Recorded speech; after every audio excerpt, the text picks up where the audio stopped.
और चलिए अब रुक करते हैं बड़ी खबर का। रूस और यूक्रेन के बीच जारी जंग अब सिर्फ सीमावर्ती इलाकों तक सीमित नहीं है। यूक्रेन ने रूस के भीतर करीब 900 किलोमीटर दूर तक हमला करने का दावा किया है। समारा के औद्योगिक ठिकानों को निशाना बनाए जाने की बात सामने आई है। यूक्रेनी राष्ट्रपति ज़ेलेंस्की के मुताबिक समारा के प्रोग्रेस सेंटर पर अटैक किया गया। वहीं रूस ने दावा किया है कि उसने अलग अलग इलाकों में 598 यूक्रेनी ड्रोन मार गिराए हैं। यानी एक तरफ यूक्रेन रूस के भीतर गहराई तक हमले बढ़ा रहा है, तो दूसरी तरफ रूस भी यूक्रेनी ठिकानों और बंदरगाहों पर जवाबी कार्रवाई कर रहा है। तो क्या रूस यूक्रेन युद्ध अब डीप स्ट्राइक के नए दौर में पहुंच गया है? क्या लंबी दूरी के हमले युद्ध की दिशा और रणनीति बदल रहे हैं? क्या रूस के सैन्य और औद्योगिक ठिकाने अब यूक्रेन के नए टारगेट बन चुके हैं? और सबसे बड़ा सवाल, क्या इन बढ़ते हमलों के बीच शांति की कहीं कोई गुंजाइश बाकी नजर आ रही है? रूस पर यूक्रेन का बड़ा हमला, रूस पर यूक्रेन का बड़ा अटैक। समारा क्षेत्र में यूक्रेन का बड़ा मिसाइल हमला हुआ है। यूक्रेन ने समारा के प्रोग्रेस सेंटर को निशाना बनाया। रूस का दावा है 19 क्षेत्रों में 598 यूक्रेनी ड्रोन मार गिराए गए हैं। ये बड़ी जानकारी आपके साथ साझा कर रहे हैं। एक तरफ बड़ा मिसाइल हमला समारा क्षेत्र में यूक्रेन ने समारा के प्रोग्रेस सेंटर को निशाना बनाया। वहीं रूस ने भी दावा कर दिया है 19 क्षेत्रों में 598 यूक्रेनी ड्रोन मार गिराए गए हैं रूस की तरफ से। तो लगातार दोनों ही देशों के बीच फिलहाल तनाव की स्थिति बरकरार। समारा क्षेत्र में यूक्रेन का बड़ा मिसाइल अटैक हुआ है। लगातार ये अटैक्स जो है वो किए जा रहे हैं।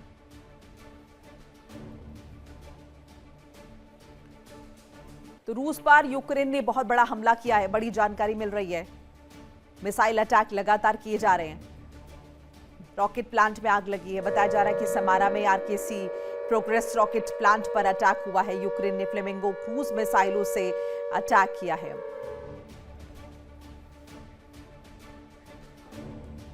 और इसी पर ज्यादा डिस्कशन के लिए हमारे साथ खास मेहमान जुड़ चुके हैं। मैं तारुफ करा देती हूँ।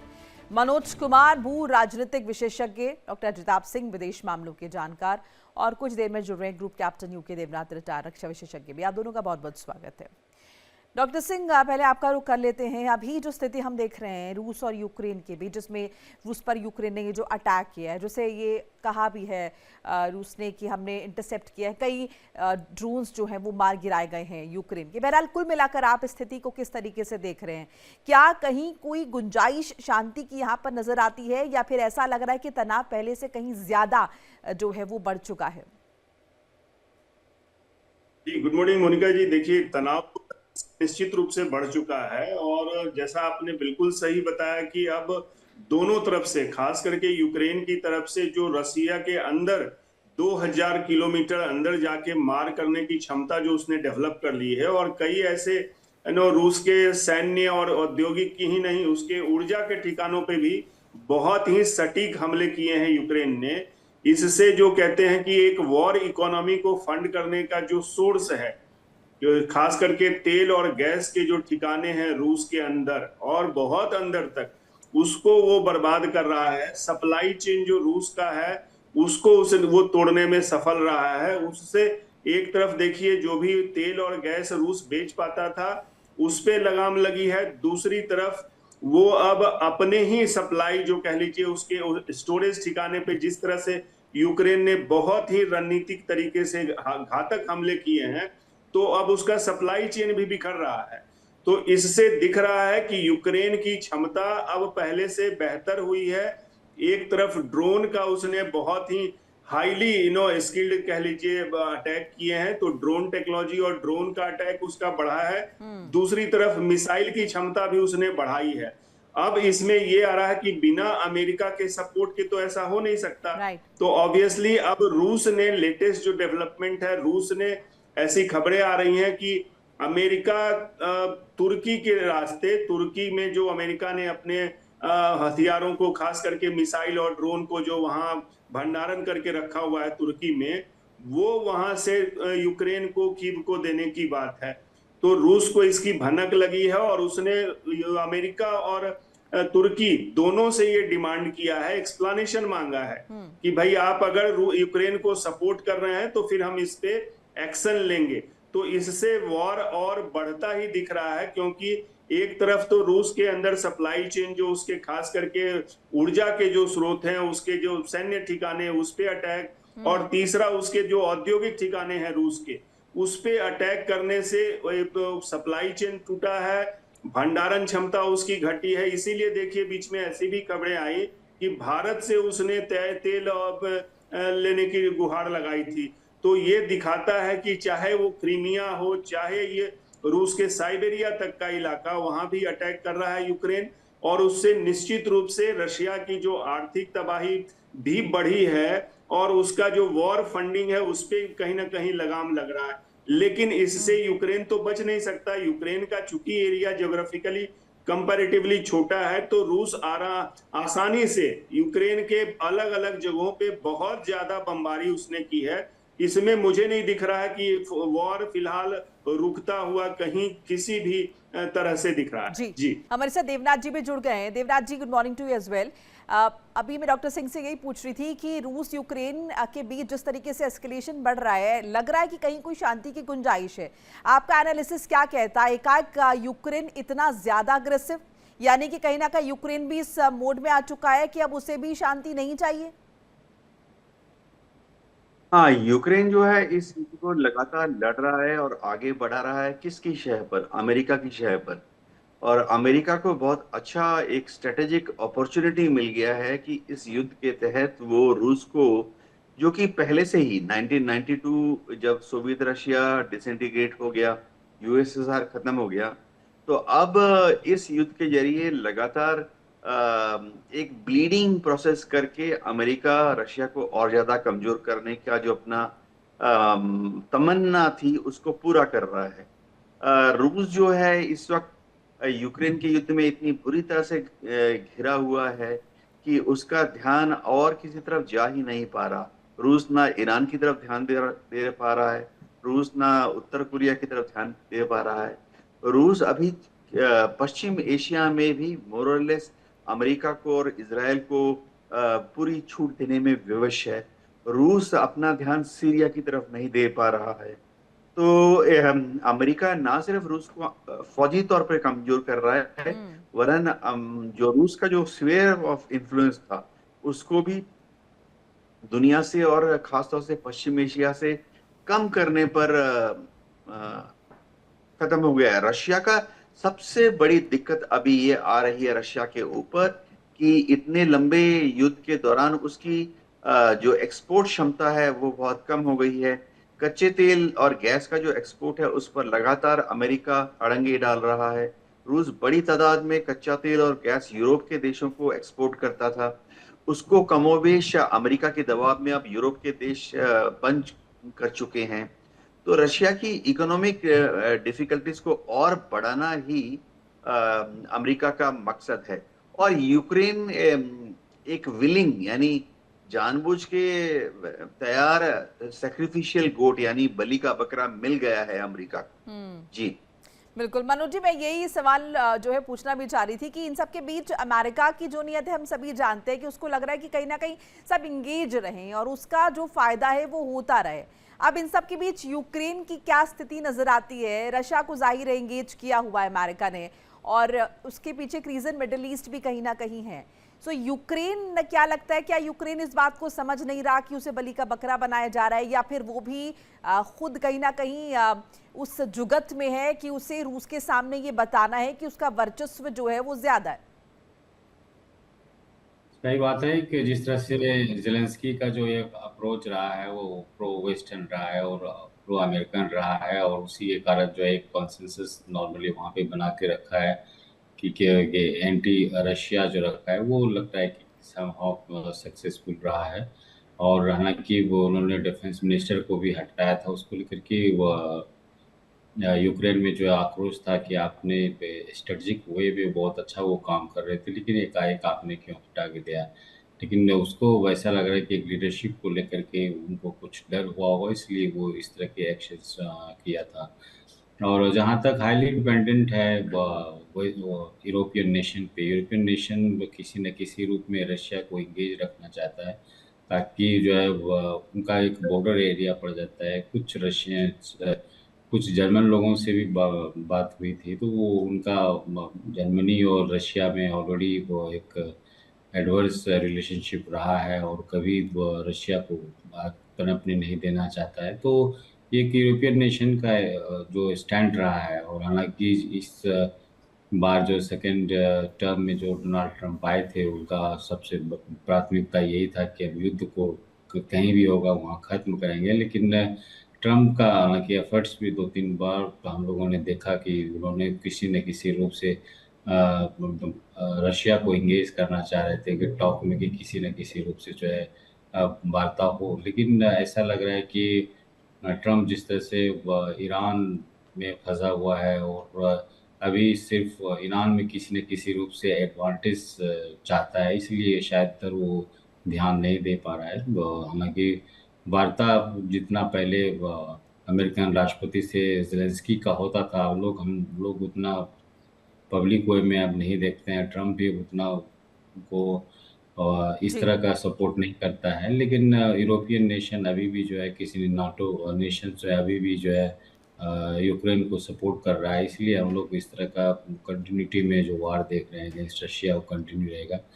लेकिन अब चूंकि किसी न किसी रूप में यूरोपियन हो, अमेरिकन, वो चाह रहा है कि रशिया को इंगेज करे, ताकि एक पावर रशिया है ही, और रशिया का जो बॉर्डर एरिया वाला जो कंट्रीज होता है, वो रशिया का ये शुरू से ही रहा है कि उनको किसी न किसी रूप से अपने तरफ लाया जाए। वहीं अमेरिका का ये रहता है कि वो अपने ग्रुप में लाया जाए। तो ऐसा लग रहा है कि ऐसा कोई आने वाले समय में ऐसा कुछ नहीं लग रहा है कि शांति वार्ता दोनों देशों के बीच में होगी, जिस तरह से जिस यूरोपियन तरीके नेशन का और रुख भी अमेरिका इनका बना हुआ है। मैं लौट रही हूं मनोज जी। रूस पर यूक्रेन ने बड़ा हमला किया है। मिसाइल अटैक में रॉकेट प्लांट में आग लगी है। समारा में RKC प्रोग्रेस रॉकेट प्लांट पर यह अटैक हुआ है। यूक्रेन ने फ्लेमिंगो क्रूज मिसाइलों से हमला किया है। रूस के मिलिट्री और स्पेस इंडस्ट्री को बड़ा झटका लगा है। यूक्रेन ने फ्लेमिंगो क्रूज मिसाइलों से हमला किया है। रूस के मिलिट्री और स्पेस इंडस्ट्री को बड़ा झटका लगा है। डॉक्टर सिंह, जिस तरीके के अटैक्स हम देख रहे हैं जो यूक्रेन अब रशिया पर कर रहा है, और जिन जिन जगहों को उसके द्वारा चिन्हित किया गया, इससे क्या नजर आता है? किस तरफ ज्यादा चोट देने की कोशिश की जा रही है रशिया को? देखिए, जो समारा में अटैक हुआ है, रॉस कॉस्मोस जो रूस की एक कह लीजिए स्पेस एजेंसी है, उसका ये केंद्र है, और यहाँ से इलेक्ट्रॉनिक प्रोडक्शन बहुत ज्यादा होता है। एक बहुत बड़ा रूस का सेंटर है, और ये यूक्रेन के बॉर्डर से 900 किलोमीटर अंदर है। वहां जाके इतनी बड़ी क्षति यूक्रेन द्वारा करना, ये दिखाता है कि उसका जो औद्योगिक एक तरह से कह लीजिए रूस का जो प्रोडक्शन है उसको क्षति पहुंचाना। और इसके अलावा यूक्रेन लगातार कोशिश कर रहा है कि उसके जो सैन्य ठिकाने हैं या सैन्य प्रोडक्शन सेंटर है उसको टारगेट किया जाए, और उसके जो कह लीजिए ऊर्जा के ठिकाने हैं जहां से इसका ऊर्जा का सप्लाई होता है या भंडारण होता है, उसको भी यूक्रेन अटैक बार बार करता रहा है। मुझे लगता है कि एक खास रणनीति के तहत यूक्रेन इस तरह के अटैक कर रहा है, और ऑब्वियस है कि चूंकि उसके पास इंटरसेप्टर है, जैसे बार बार खबरें आई हैं मोनिका जी की उसके पास पैट्रियोट इंटरसेप्टर नहीं है, तो वो अपने आप को डिफेंड नहीं कर पा रहा है, और इसकी वजह से उस पे रूस भी बहुत ही घातक आक्रमण कर रहा है। और इसमें अल्टीमेटली सिविलियन जो है, आम नागरिकों की एक तरह से बदहाली हुई है, और उनकी मृत्यु भी काफी कैजुअलिटी रही है। ये कहीं ना कहीं मुझे लगता है अमेरिका और यूरोप का जो सह है यूक्रेन पे, वो राष्ट्रपति जेलेंस्की को इसके लिए ज्यादा भड़काता है और उनको एक तरह से इनेबल भी कर रहा है। अदरवाइज जेलेंस्की या यूक्रेन की इतनी क्षमता तो नहीं है कि वो रूस से इतने बड़े पैमाने पे, और पिछले 4-4.5 साल होने चले लगातार ये युद्ध करे। इसमें निश्चित रूप से नेटो का भी जो रोल है वो भी अपनी जगह है, लेकिन रूस इससे हार मानने वाला नहीं है। रूस एक बहुत बड़ी शक्ति है, एक बहुत बड़ी ताकत है, और वो चुन चुन के, इसलिए देखिए अभी तुर्की से जैसे ही खबर आई कि तुर्की में जो अमेरिका का वेपन्स है वो सप्लाई होने की बात है कीव को, तो उसने तुर्की से भी विरोध जताया है और अमेरिका से भी उसने स्पष्टीकरण मांगा है कि आप क्यों सप्लाई कर रहे हैं। ऑब्वियसली अमेरिका तो जो एक टालमटोल की नीति है राष्ट्रपति ट्रंप की, वो तो चाहते हैं कि किसी तरह से रूस को इंगेज रखा जाए, सो दैट कि वो यूक्रेन में उलझा रहे और ईरान की तरफ उसका ध्यान ना हो। दूसरी तरफ उसके राष्ट्रपति ट्रंप के जो अपने तेल के मार्केट को बढ़ाना है, रूस पे एक तरह से प्रतिबंध फिर से लगाने की बात हो रही है, उससे भारत जैसे देशों में टैरिफ बढ़ाने की बात हो रही है। तो ये एक बहुत ही कंफ्यूजिंग स्टेट ऑफ माइंड मैं कहूंगा राष्ट्रपति ट्रंप के लिए। खुद तो उलझे ही हैं और वो जो भ्रम उन्होंने पैदा की है कि अमेरिका फर्स्ट मांगा, ग्रेट अमेरिका, उसमें वो अमेरिका की भी साख ही नहीं, उसकी आर्थिक और आप कहिए राजनीतिक और रणनीतिक क्षति भी बहुत ज्यादा करवा रहे हैं। ये अमेरिका के लिए भी कहीं ना कहीं द लॉन्ग रन में उसके आधिपत्य पे, उसकी हेजेमोनी पे भी एक बहुत बड़ा झटका ऑलरेडी लग रहा है और ये बढ़ने के आसार दिख रहे हैं। बिल्कुल, रूस यूक्रेन जंग में फिर से तनाव बढ़ गया है। यूक्रेन को हथियार देने की खबर पर रूस सख्त नजर आ रहा है। अमेरिका तुर्की से मॉस्को ने जवाब तलब किया है, जवाब मांगा है। सबारा हमले के बाद मॉस्को का बड़ा बयान, 900 किलोमीटर दूर यूक्रेन की स्ट्राइक का दावा, हथियार सप्लाई पर अमेरिका तुर्की से सफाई मांग रहा है। रशिया जवाब मांग रहा है, सफाई मांग रहा है।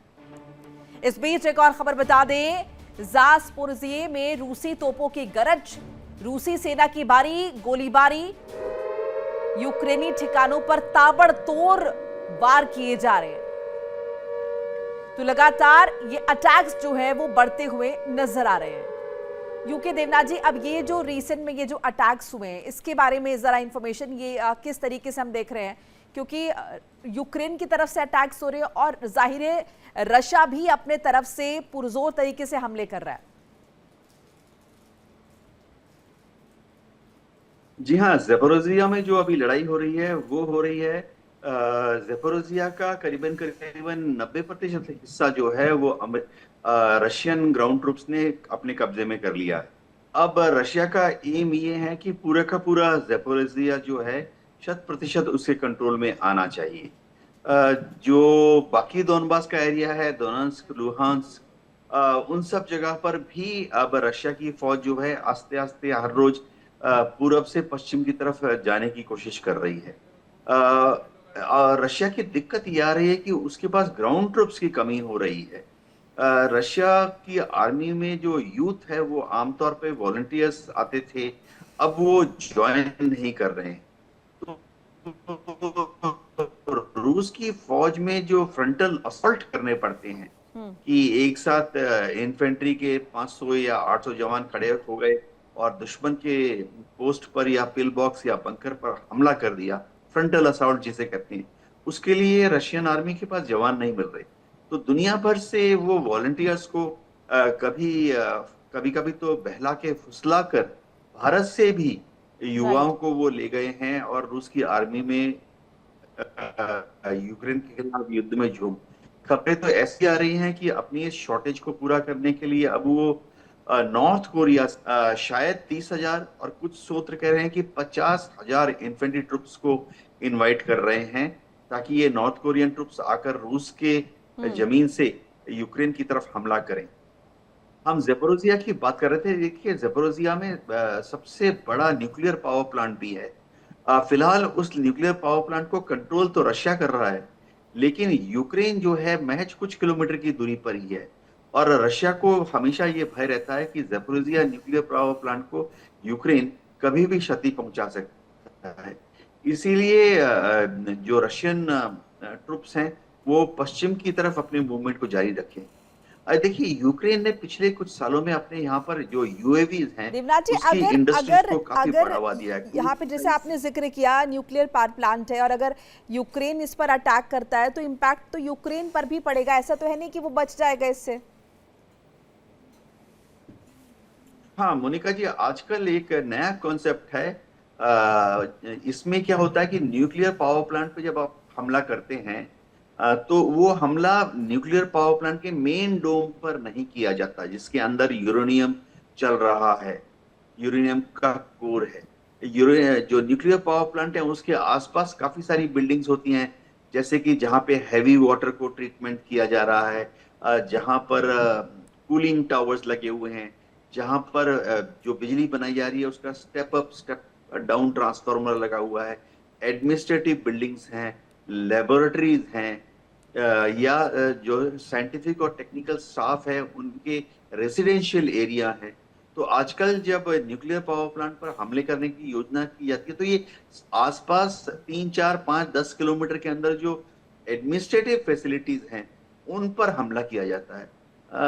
तो मेन डोम जो है वो ऐसे भी बहुत मजबूत होता है। मेन डोम पर अगर आप एक नॉर्मल बॉम्ब गिराएंगे तो मेन डोम जो है वो 20 या 30 फुट कंक्रीट के नीचे होता है, स्टील का कंक्रीट का मिक्सचर होता है। उसका बेसिक पर्पस तो रेडिएशन लीक को बचाना है, लेकिन उसका इनडायरेक्ट इफेक्ट ये होता है कि मेन डोम पर आप एक दो बॉम्ब गिराने से वो कभी भी क्षतिग्रस्त नहीं होता। इन जी एनी केस मेन डोम को टारगेट नहीं बनाया जाता, सपोर्ट सर्विसेज जो हैं उनको टारगेट बनाया जाता है। जी। जी मोनिका जी। मनोज जी, एक और हम देखें तो इसमें एक हिपोक्रेसी भी कहीं ना कहीं नजर आती है। अब जिस तरीके से जवाब जो है वो यहाँ पर रशिया द्वारा मांगा जा रहा है, इससे पहले अमेरिका भी तो यही कर रहा था कि जो ईरान की मदद करेगा, यानी कि इशारा था रशिया की तरफ और चीन की तरफ कि वो ईरान की मदद ना करे। अब ये दूसरे सिनेरियो में अमेरिका क्या कर रहा है? सही बात है। हालांकि कुछ दिन पहले की अगर हम बात करें तो रशिया का जो है वो सिविलियन एरिया में भी जो है अटैक हुआ था। इससे यूक्रेन में जो है इसको लेकर के बहुत ही आक्रोश था।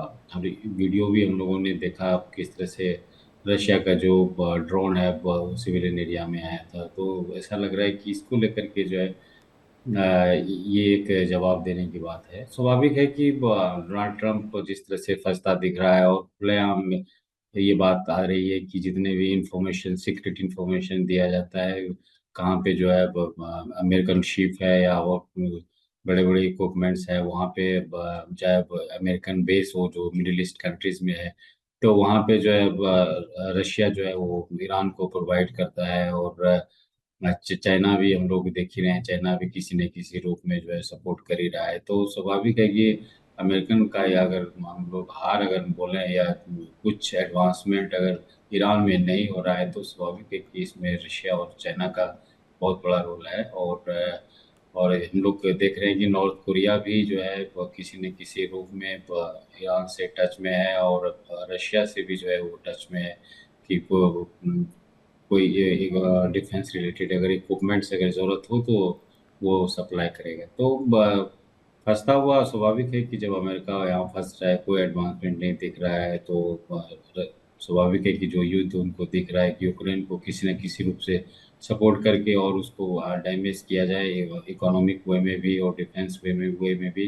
जी और जिस तरह से हम ने देखा कि डोनाल्ड ट्रंप ने सीधे तौर पे ही ये बोला गया है कि आप रशिया से अगर तेल खरीदते हैं तो फिर वो टैरिफ जो है हैवी टैरिफ लगेगा, और इंडिया और भी जितने कंट्रीज हैं उन पे जो है इस तरह का इम्पोज किया गया है। तो स्वाभाविक है डायरेक्ट और इनडायरेक्ट वे में जो है वो अमेरिका और यूरोपियन नेशन का ये युद्ध है। यूक्रेन उतना शक्तिशाली नहीं है कि और रशिया से जो है 1 या 2 दिन भी टिक पाए, लेकिन जिस तरह से वर्ल्ड का जो एक इक्वेशन बना हुआ है उसी में हम लोग ये देख रहे हैं कि रशिया और यूक्रेन का युद्ध चल रहा है, वही कुल ईरान मिलाकर और मनोज जी, अमेरिका करे तो सब कुछ सही और अगर दूसरा कोई करे तो वो गलत। यही अमेरिका के पैमाने हैं। एक जरा अपडेट साझा कर ले। रूस यूक्रेन युद्ध में ड्रोन तकनीक का नया रूप नजर आ रहा है। रूस के लड़का ड्रोन से खतरा बढ़ गया है। सड़क किनारे छिपकर गाड़ियों की निगरानी, माइक्रोफोन से वाहनों की आवाज पहचानने की बाद घंटों तक घात लगाकर इंतजार कर सकते हैं ये ड्रोन। अब देखिए, लड़का ड्रोन का जिक्र यहाँ पर हो रहा है। देवनाथ जी, एक कमेंट इस पर भी, ये जो ड्रोन है जिसका हम जिक्र कर रहे हैं, इसके बारे में थोड़ा इलैबोरेट कर दीजिए। जी हाँ, ड्रोन टेक्नोलॉजी में बहुत उन्नति हुई है। रशिया के पास इस तरह के ड्रोन हैं जो कि युद्ध भूमि में जाने के बाद शत्रु की टोह लेते हैं। ये एफपीवी ड्रोन होते हैं ज्यादातर, यानी फर्स्ट पर्सन व्यू। इन ड्रोन्स के सामने एक छोटा सा कैमरा लगा होता है और ये संभावित दुश्मन के एरिया में जाकर लॉइटर करते रहते हैं। इनकी लॉइटरिंग कैपेबिलिटी काफी होती है, 2 घंटा तक टैक्टिकल एरिया के ऊपर लड़ सकते हैं।